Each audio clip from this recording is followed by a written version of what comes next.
Halo semua, selamat kembali ke channel saya.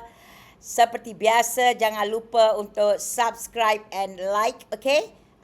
Dan sekiranya kamu melihat di Facebook atau mana-mana social media, video yang sepenuhnya adalah di YouTube channel saya, yang mana link diberikan di bahagian description.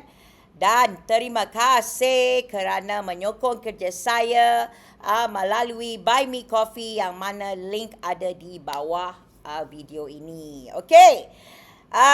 Hari ini apa yang saya nak cerita pula lah kan. Sebab saya ternampak lah adalah satu macam poster lah diorang buat pasal Xavier Jayakumar kan. Apparently dia telah kembali ke PKR. Dan ramai yang telah mengatakan bahawa kes dia yang di dalam siasatan telah dilepaskan kerana dia balik PKR. Jadi saya nak bercerita tentang hal ni lah sebab saya rasa ada banyak salah faham about the timeline ya. Jadi jom kita start. 1.2 juta ringgit telah dirampas. 70 juta ringgit dibekukan. 5 tahun kemudian, kes kemas untuk disimpan atau secara pendek dia KUS ya. Itu yang orang duk question lah. Adakah kerana dia balik PKR, kes itu jadi kemas untuk disimpan. KUS ya, KUS. Jadi nota penting ya sebelum kita bercakap selanjutnya, kita mesti tepat ya supaya kritikan kita tidak mudah dipatahkan oleh sesiapa lah. So cerita dia, si Xavier Jayakumar tidak ditangkap pada 2021. Okey. Yang ditahan ialah MA Tinagaran yang dilaporkan sebagai pegawai khas dia. Tetapi Xavier Jayakumar nafikan itulah. Dia kata si Tinagaran ini hanya sahabat keluarga. Dan juga yang kena tangkap 2 pengarah syarikat bersama Tinagaran. Okey? Jadi cerita dia, 1.2 juta ringgit itu dilaporkan telah dirampas daripada sebuah rumah ya. Dan pejabat proksi mereka. Ini allegedly lah kan dilaporkan.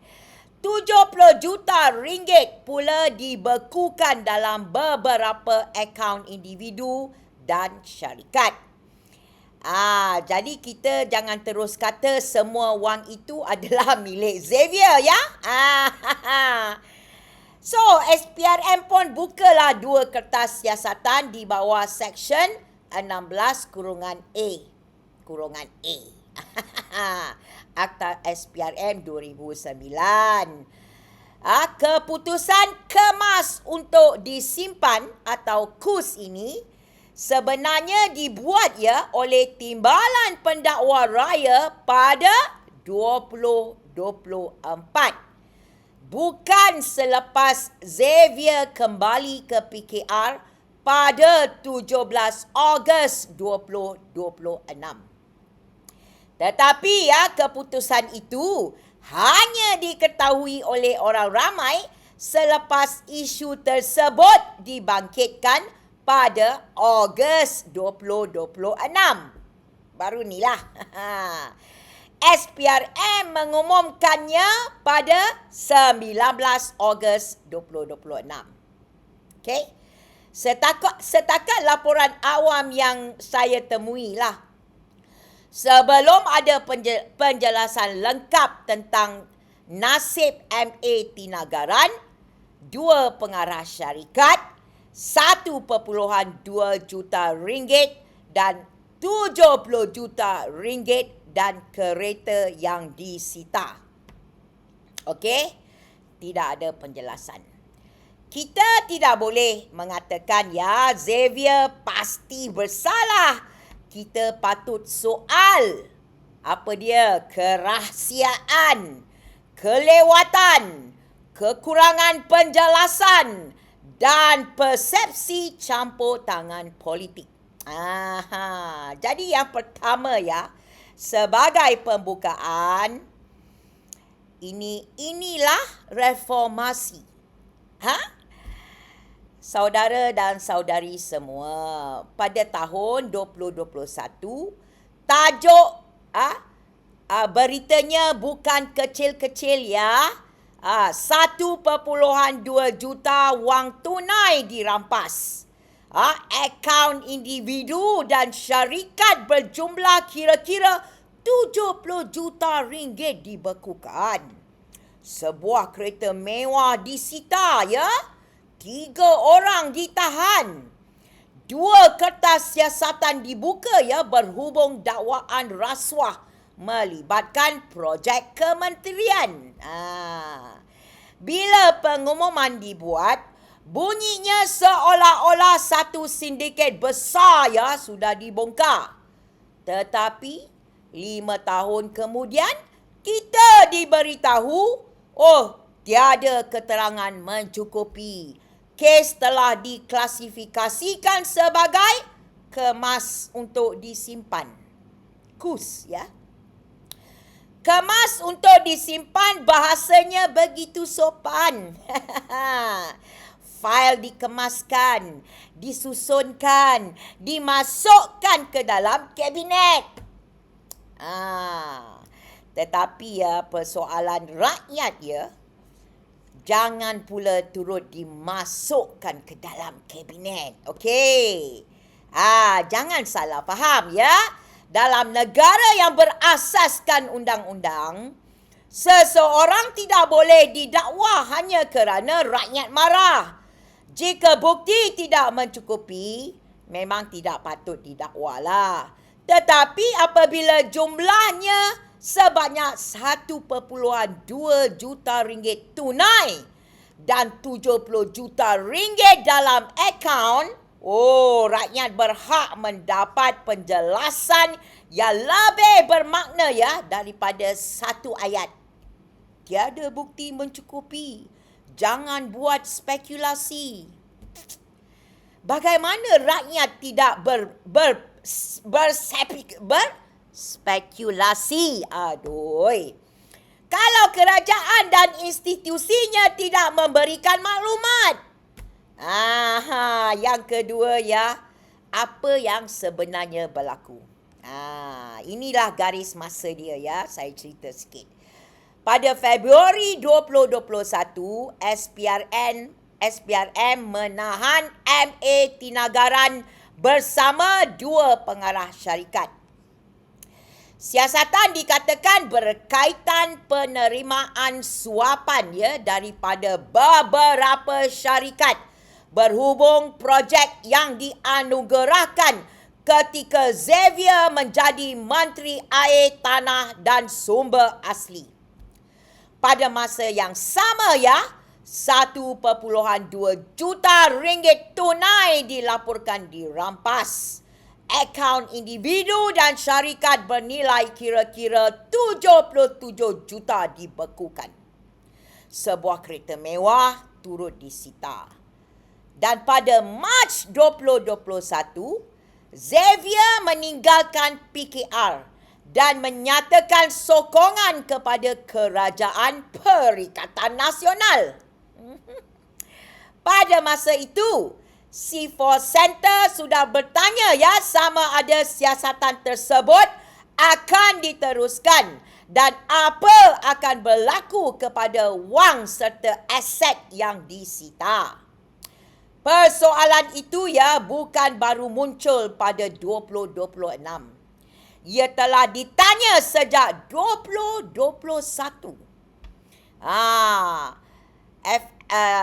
Ini dalam FMT ya mengenai persoalan C4 ya pada 2021 dahulu.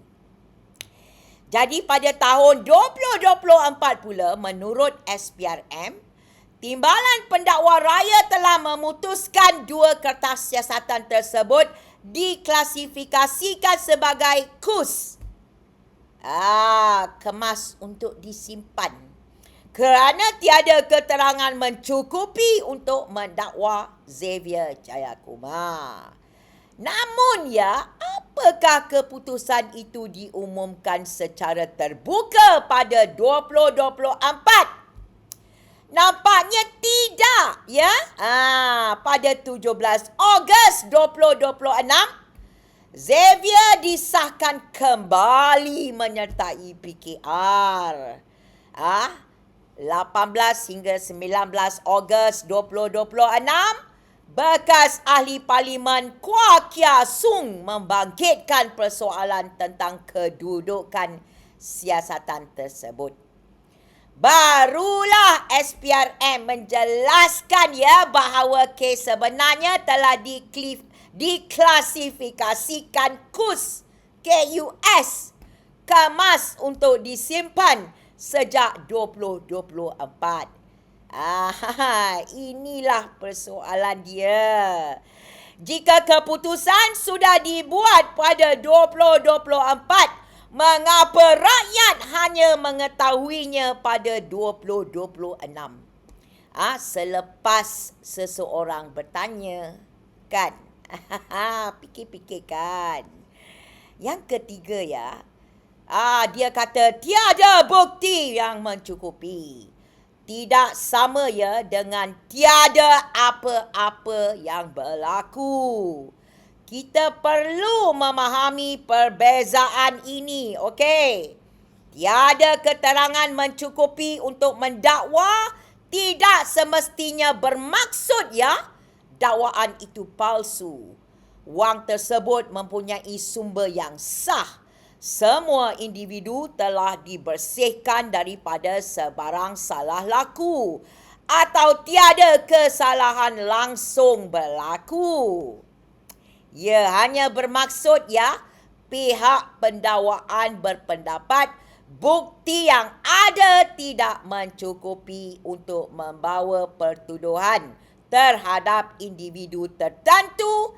Dalam kenyataan ini, Xavier Jayakumar. Mungkin bukti tidak dapat menghubungkan si Xavier secara langsung dengan wang atau projek tersebut. Itu kemungkinan yang sah. Tapi ia menimbulkan soalan yang lain ya. Bagaimana pula dengan 3 individu yang ditahan? Adakah siasatan terhadap mereka juga ditutup? Adakah kertas siasatan itu hanya mengenai Xavier atau turut melibatkan mereka? Siapakah pemilik sebenar 1.2 juta ringgit tersebut? Siapakah pemilik akaun bernilai 70 juta ringgit ya? Apakah sumber wang itu? Mengapa akaun tersebut dibekukan pada mulanya? Adakah pembekuan itu sudah ditarik balik? Adakah wang dan kereta telah dipulangkan? Jika dipulangkan, pada siapa dan atas alasan apa? Jika belum dipulangkan, di bawah kuasa undang-undang apakah aset itu masih ditahan? So, jangan campur adukkan dua perkara. Tidak cukup bukti untuk mendakwa Xavier tidak secara automatik menjawab nasib orang lain, wang lain dan aset lain ya. Yang keempat, 70 juta ringgit bukan duit siling bawah tilam tau. Atau bawah sofa lah. 70 juta ringgit bukan jumlah yang seseorang terlupa dalam akaun. Kalau orang biasa ya menerima transaksi RM50,000 pun, bank mungkin meminta penjelasan ya tentang sumber wang tersebut. Di sini ya jumlah wang yang dibekukan akaun yang dibekukan dilaporkan sekitar 70 juta ringgit. Maka rakyat ya kita berhak mengetahui Berapa banyak akaun yang terlibat? Berapa ramai individu dan syarikat? Apakah hubungan akaun itu dengan projek kerajaan? Adakah aliran wang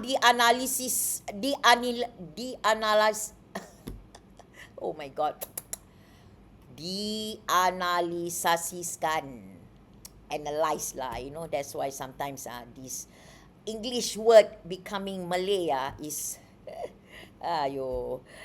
Okey, satu lagi, adakah pemilik siapakah adakah pemilik manfaat sebenar syarikat dikenal pasti? Adakah percanggahan antara pendapatan dengan pemilikan aset diperiksa? Adakah terdapat invoice, kontrak, pembayaran perundingan atau transaksi proksi? Adakah mana-mana saksi dengan enggan bekerjasama? Adakah bukti hilang atau saksi menarik balik keterangan? Apakah jurang bukti yang menyebabkan pendakwaan tidak dapat dilakukan? Jika kita tidak meminta SPRM mendedahkan setiap butiran sulit atau menjelaskan hak mana-mana individu, tetapi mustahil bagi sebuah institusi yang mendakwa dirinya telus untuk menyebut 77 juta ringgit pada peringkat serbuan, kemudian mengakhirinya dengan dua perkataan, tidak mencukupi. Wow, ketika ditangkap, ada sidang media. Ketika dirampas, keluar angka besar. Ketika tutup kes, penjelasan 1/4. Itulah masalahnya Yang kelima, politik dan persepsi lompat, selamat, pulang, selesai. Itulah dia. Kita tidak boleh mendakwa ada perjanjian politik tanpa bukti. Tetapi institusi awam juga tidak boleh berpura-pura bahawa urutan peristiwa ini tidak menimbulkan persepsi. Pada 2021 Sekutu Rapat Xavier ditahan. Aset dan wang berjuta-juta dirampas atau dibekukan. Xavier meninggalkan PKR dan menyokong kerajaan PN. Pada 2024 pula, kes terhadap Xavier diklasifikasikan KUS, KUS tanpa pengumuman awam yang ketara. Pada 2026 pula, tiba-tiba Xavier kembali kepada PKR. 2 hari kemudian, selepas isu dibangkitkan, SPRM mengumumkan bahawa kes telah ditutup sejak 2024. Sekali lagi, penutupan pada 2024 bermakna tidak tepat. Untuk berkata kes ditutup sebab Xavier masuk PKR balik. Tetapi waktunya tetap mencetuskan persoalan. Okey. Mengapa keputusan 2024 hanya diumumkan pada rakyat pada 2026? Kalau tak ada soalan daripada Kuah Kiasung nama dia. Mungkin kita tidak akan tahu Jadikan persoalan yang lebih besar, adakah ahli politik di Malaysia sentiasa mendapat layanan yang lebih istimewa daripada rakyat biasa? Kalau orang miskin mencuri susu atau telefon, pendakwaan bergerak pantas. Tetapi kes yang melibatkan tokoh politik, projek kerajaan dan puluhan juta ringgit boleh terperam bertahun-tahun sebelum akhirnya dikemas untuk disimpan. KUS ya, KUS. Jangan sampai menjadi singkatan yang tidak rasmi ya kepada kalau untuk sahabat. KUS. Jadi, kalau untuk sahabat, everything boleh kau tim. Yang keenam, prinsip anggapan tidak bersalah tetap wajib dihormati. Faham? Ya, kritikan kita mesti berprinsip. Xavier berhak kepada anggapan tidak bersalah. Beliau tidak pernah didakwa atau disabitkan dalam perkara ini. Jadi jangan kata beliau terbukti rasuah, okey? Begitu juga penyitaan aset bukan bukti muktamad kesalahan. SPRM boleh menyita atau membekukan aset untuk tujuan siasatan. Tetapi pendakwaan masih memerlukan bukti yang boleh diterima oleh mahkamah. Okey, namun ya, menghormati anggapan tidak bersalah bukan bermakna ya rakyat mesti berdiam diri. Ada dua hak yang boleh wujud secara serentak. Okey? Hak seseorang itu untuk tidak dilabel bersalah tanpa perbicaraan. Dan yang kedua, hak rakyat untuk menuntut accountability daripada SPRM dan Jabatan Peguam Negara. Kita bukan meminta Xavier dihukum melalui media sosial. Kita meminta institusi menjelaskan ya bagaimana kes sebesar ini berakhir tanpa pertuduhan dan apakah nasib wang serta aset yang menjadi tajuk utama pada 2021. Yang ketujuh ya, kemas untuk disimpan, KUS ya, bukan pembebasan oleh mahkamah. Faham? KUS ialah keputusan pentadbiran terhadap kertas siasatan. Ia bukan keputusan selepas saksi dipanggil dan bukti diuji di mahkamah. Ia bukan pembebasan selepas perbicaraan. Keputusan hakim bahawa tuduhan itu palsu ataupun pengisytiharan kehakiman bahawa semua wang itu bersih. Secara prinsip ya, fail yang diklasifikasikan KUS boleh dibuka semula jika muncul bukti baharu. Sebab itu ya, SPRM perlu menjelaskan. Adakah KUS ini melibatkan Xavier sahaja? Adakah semua cabang jabatan turut dihentikan? Cabang siasatan turut dihentikan. Adakah tindakan pelucut hakkan sivil pernah dipertimbangkan? Adakah LHDN, Bank Negara atau agensi lain dirujuk? Adakah bukti baharu masih boleh dikemukakan? Jangan ya jadikan KUS sebagai kubur senyap untuk kes yang berprofil tinggi. Okey?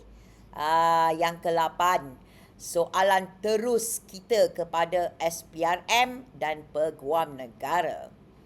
Jadi saya inginlah mengemukakan 10 soalan. Okey?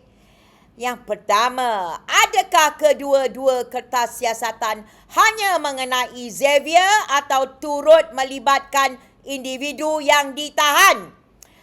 Kedua, apakah status MA Tinagaran dan 2 pengarah syarikat? Yang ketiga, adakah mereka pernah dicadangkan untuk dituduh? Yang keempat, Siapakah pemilik 1.2 juta ringgit yang dirampas?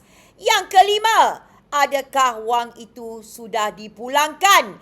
Jika ia, kepada siapa?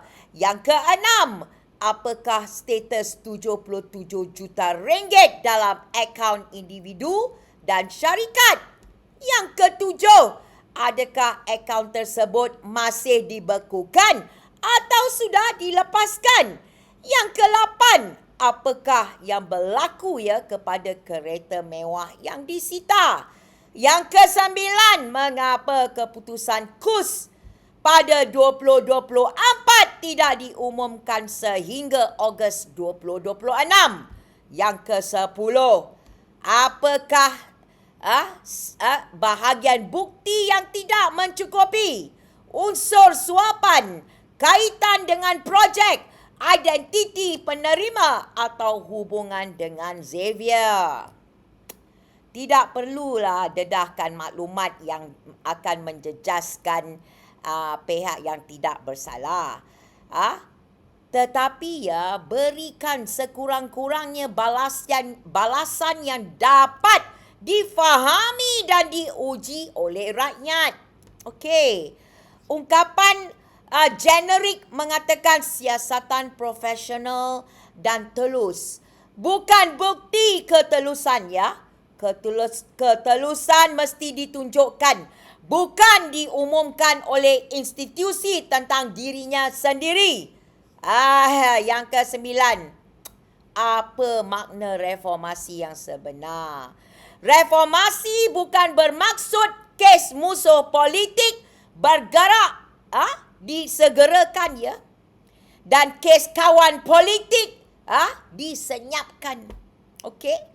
Reformasi sebenar memerlukan alasan bertulis bagi penutupan kes berprofil tinggi, garis panduan jelas tentang NFA dan KUS, pengumuman awam apabila kes besar ditutup, laporan tahunan tentang jumlah kes yang disiasat, didakwa dan ditutup, pengawasan parlimen terhadap SPRM, kebebasan SPRM terhadap daripada kuasa eksekutif pemisahan peranan peguam negara dan pendakwa raya, serta jawatan kuasa bebas yang boleh meneliti keputusan pendakwaan yang kontroversial. Kalau sistem masih memerlukan seseorang aktivis atau bekas ahli parlimen bertanya sebelum keputusan 2 tahun lalu didedahkan, itu bukan ketelusan. Itu ketelusan secara kebetulan. Itulah dia. Sebelum saya menutup isu ini saya tidak mengatakan Xavier bersalah. Itu hanya boleh ditentukan melalui bukti dan proses undang-undang. Tetapi saya juga tidak menerima bahawa rakyat patut berpuas hati dengan ayat, tiada bukti mencukupi. Jangan spekulasi. Kalau tidak mahu rakyat berspekulasi, berikan fakta lah.